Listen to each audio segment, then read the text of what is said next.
Eu sou Igor Campos, um dos fundadores do In Residence, e nós vamos conversar com você sobre o Projeto 100%. E o que é o Projeto 100%?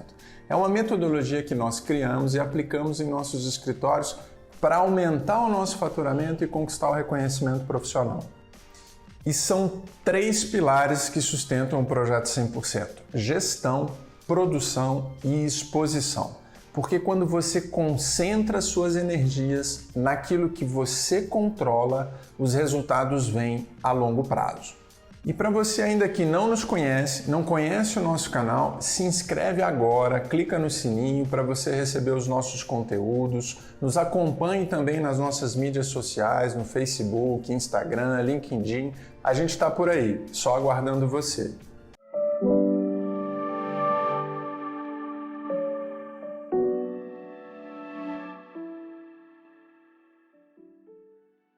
Hoje nós vamos tratar de um dos pilares que estruturam o Projeto 100%. Nós vamos falar sobre produção, um dos pilares indispensáveis para obter os resultados extraordinários aplicando estratégias projetuais das mais diversas para que a gente possa criar projetos impactantes e dessa maneira alcançar os nossos objetivos, o reconhecimento profissional e a liberdade financeira.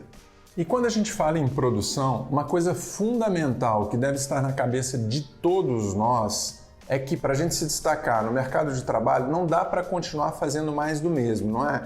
Então, é preciso você desapegar dos modismos e tentar, de alguma maneira, construir uma produção sólida, fundamentada em princípios coerentes e atemporais. Então fica ligado no nosso vídeo de hoje, o conteúdo está muito legal.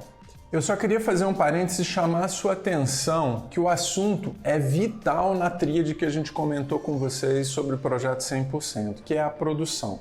Uma produção mal estruturada, mal fundamentada, pode de alguma maneira enfraquecer e pesar negativamente nos demais pilares que juntos possibilitam te levar para um próximo nível. Então hoje a gente vai te apresentar o episódio número 1 da Residência DL, localizada aqui em Brasília e é um projeto de autoria do Estúdio MRGB.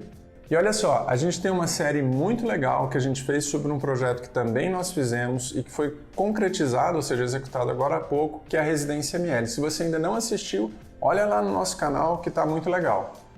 E nesse episódio de hoje nós vamos falar sobre topografia e implantação e como esses itens estão interligados e como eles influenciam decisivamente em nossos projetos. Se tornam, em alguns momentos, o ponto de partida para toda a estrutura do projeto, o famoso partido arquitetônico. Agora, antes de apresentar o nosso trabalho, eu vou te mostrar 2 outros projetos que eu acho fantásticos e que elegem, ou seja, tratam a topografia como protagonista da proposta arquitetônica. No primeiro, a arquitetura revela-se de maneira fantástica. Já no segundo, a obra arquitetônica está completamente inserida na topografia, no relevo e sua presença é bem sutil, quase que imperceptível.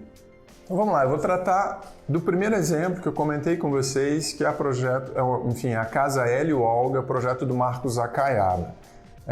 Às vezes os terrenos eles têm características que, para os mais desatentos, podem parecer completamente inadequadas. Às vezes o relevo é tão acidentado que nem se cogita a possibilidade de adquiri-lo para construir. Embora essa análise, a gente sabe, tenha uma certa procedência, é preciso a gente considerar também que mesmo os lotes podem nos proporcionar soluções arquitetônicas inusitadas e que, por esse motivo, fazer com que a obra se torne uma referência do ponto de vista da história da arquitetura.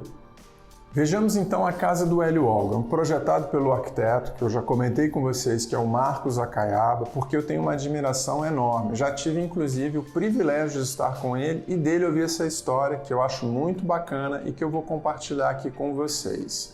Claro, sem a riqueza de detalhes que ele me contou, porque a memória minha já está um pouquinho mais fraca. Mas, vamos lá, eu vou, de alguma maneira, resumir essa história para vocês.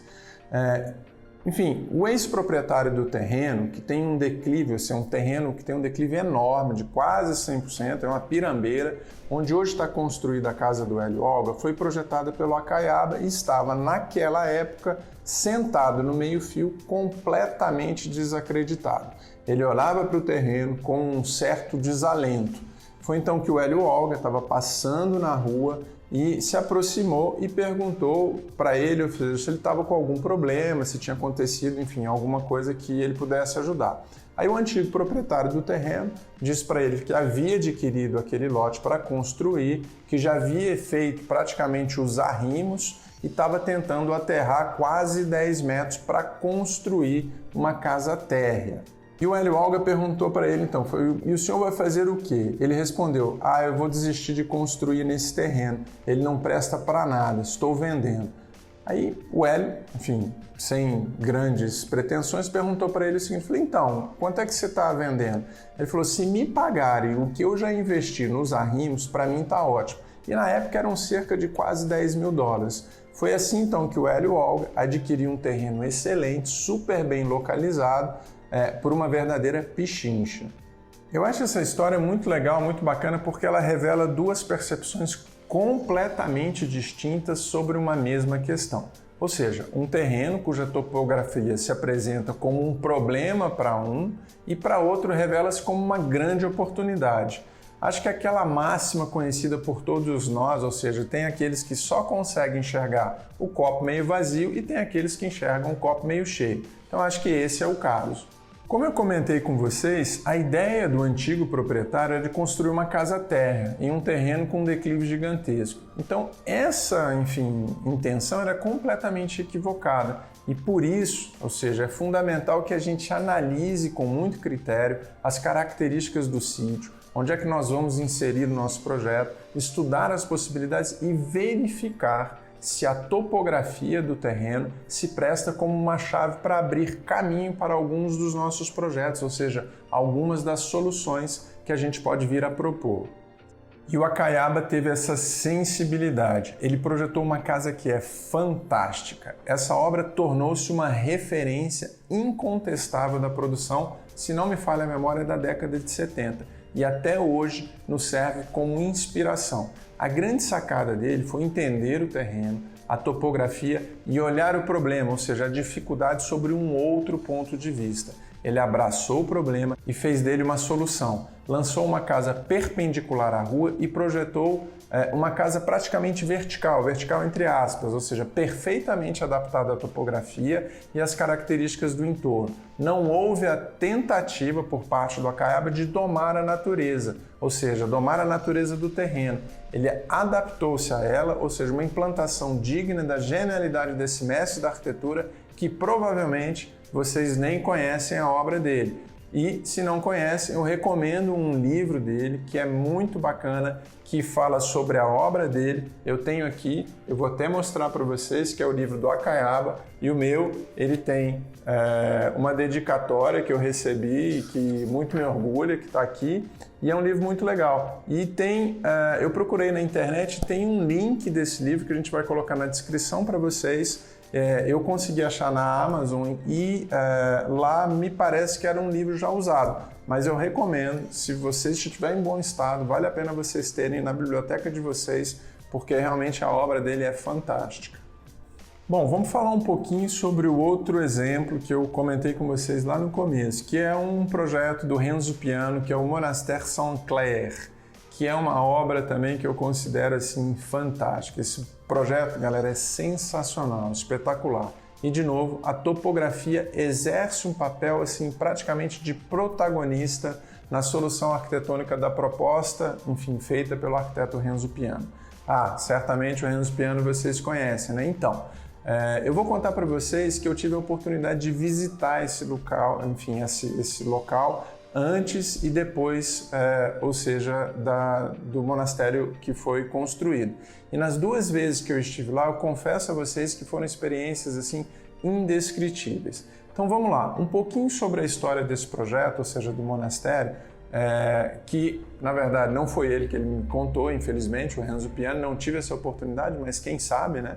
A gente nunca perde as esperanças. É um projeto que foi implantado no alto da colina, onde localiza-se a capela de Notre-Dame-du-Haut, que é a capela do Ronchamp, de Ronchamp do Corbusier. E essa obra é sim um clássico da arquitetura, ou seja, de autoria de um dos grandes mestres a quem a gente deve realmente muito, gostemos ou não, mas é uma referência que a gente tem que reconhecer a contribuição inquestionável dele para a arquitetura. E a construção desse monastério gerou uma polêmica enorme, ou seja, uma discussão gigantesca na França. E vamos e venhamos, né? Não é por menos, com toda a razão, porque tratava-se de uma intervenção junto a um dos ícones da arquitetura moderna. Foram anos de discussão até que se chegasse a um consenso mínimo, né, em relação à construção desse monastério nesse lugar específico.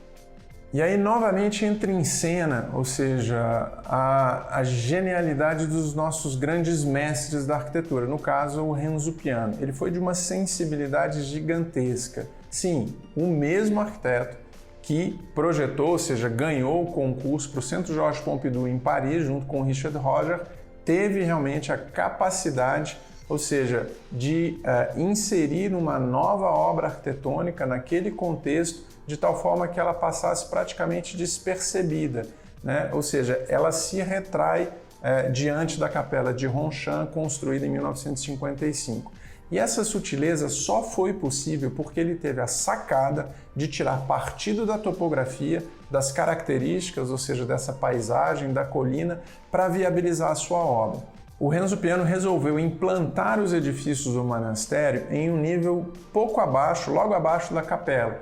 Todos eles estão incrustados, ou seja, na topografia, e ele aproveitou a declividade do terreno e inseriu os vários edifícios na topografia de tal maneira que a cobertura desses mesmos edifícios praticamente tornaram-se uma extensão da vegetação que constitui a paisagem natural da própria capela e da colina. Uma verdadeira inserção, ou seja, intervenção cirúrgica, em que a topografia presta-se como um elemento assim, indispensável para valorizar o que de fato tem relevância nesse contexto, que é a capela.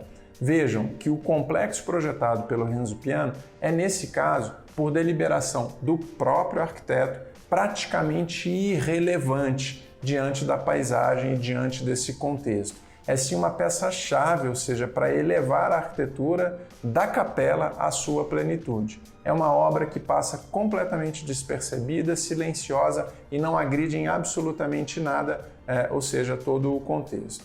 Então, vejam só que bacana, né? Os dois exemplos que para mim são extraordinários, que atribuíram uma importância significativa à topografia e à implantação para chegar a um resultado que surpreende todos nós. Lembrem-se, como eu comentei com vocês, mais do mesmo não é uma boa estratégia para que a gente consiga se diferenciar no mercado de trabalho. Então vamos juntos buscar soluções que encantem não só os nossos clientes, mas sobretudo a nós mesmos. O importante é trabalhar e finalizar um projeto com a sensação de que de fato nós fizemos algo bacana e que a gente possa olhar esse projeto que nós idealizamos e com a expectativa que nós tenhamos bons frutos desse trabalho, né? E aquilo que comentamos lá em cima, para que a gente consiga obter o reconhecimento profissional e a tranquilidade financeira que todos nós merecemos.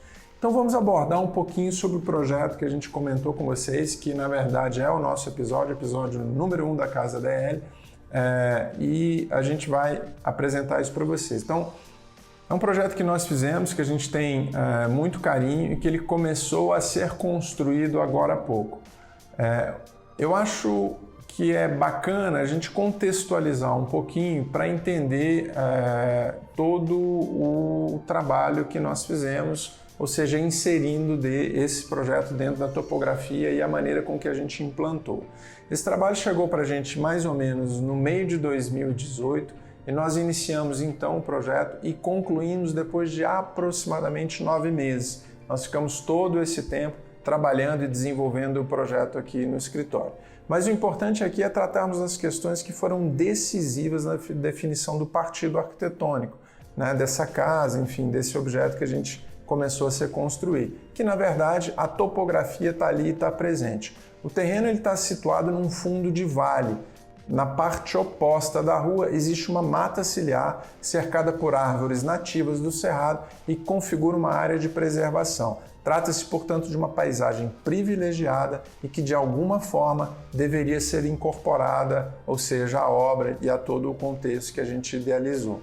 Quando nós chegamos no terreno, nós percebemos que ele tinha um declive, ou seja, uma declividade de praticamente 5 metros. Tratava-se de um terreno muito longo, inclusive vocês podem ver aqui na maquete, e com uma declividade significativa e com uma paisagem exuberante que ficava aqui logo ao final. E para que vocês consigam acompanhar melhor um pouquinho, a rua está aqui no nível 00 e ele cai praticamente 5 metros em direção à mata ciliar. No ponto médio do terreno, a gente tem aproximadamente cerca de 3 metros de altura e ao final do lote, os 5 metros que eu comentei com você. E coincidentemente, o melhor acesso, ou seja, a gente tem a rua realmente no ponto médio. Então era uma estratégia que a gente tinha que pensar para poder viabilizar toda essa estrutura. Então, depois dessa análise, eu acho que a gente já começa a ter alguns indícios, alguns indicativos de que a solução do projeto arquitetônico girava em torno dessa relação do terreno, do melhor acesso e da possibilidade de se tirar partido dessa declividade do terreno para projetar uma casa cuja escala estivesse completamente vinculada às dimensões do lote, sobretudo com as dimensões do ser humano. A proporção, galera, assim, eu acho que é fundamental. Tá aí um aspecto que a gente tem que perseguir a exaustão para conseguir fazer projetos incríveis. Parece óbvio que eu estou dizendo para vocês, né? Pois é, mas nem tanto. Tem muita gente errando nesse quesito e eu diria que é um erro crasso, juntamente nessa questão que pode praticamente destruir uma boa ideia. Então a proporção é uma questão que a gente tem que ficar muito atento. Então nossa intenção foi, diante das características do terreno, tentar, de alguma maneira, obter o melhor aproveitamento sem mexer significativamente na topografia. Então, mesmo na maquete, você já consegue identificar isso. E aí, para isso, a gente resolveu implantar a casa no sentido longitudinal. A gente já trabalhou com essa ideia, ou seja, na maior dimensão do lote, nessa extensão toda. E a gente adotou uma tipologia pavilionar. Foi quase que se apresentou para a gente como sendo a solução mais adequada para abrigar e distribuir todo o programa de necessidades que nos foi passado pelos nossos clientes. E é claro que é um pavilhão de quase 35 metros de extensão, implantado no sentido perpendicular à rua que está aqui, vai de alguma maneira ou poderia gerar uma certa dificuldade em relação à adaptação desse pavilhão, ou seja, na topografia. Eis que o problema para a gente se transformou em uma solução. Ora, a ideia então foi desvincular esse pavilhão, ou seja, da própria topografia, da relação do solo, e criar duas bases de concreto que estivessem perfeitamente adaptadas a essa topografia, que são essas duas estruturas que vocês estão identificando aqui. Então, o pavilhão praticamente repousa nessas bases de concreto. E esses blocos em concreto foram criados e posicionados em pontos estratégicos no terreno. Então a gente tem esse primeiro nesse local, o segundo que está aqui, e deliberadamente a gente criou esse grande vão de quase 15 metros que permite esse acesso, ou seja, a casa, e abriga, enfim, a parte de garagem, de acesso principal, que é feito aqui pela lateral.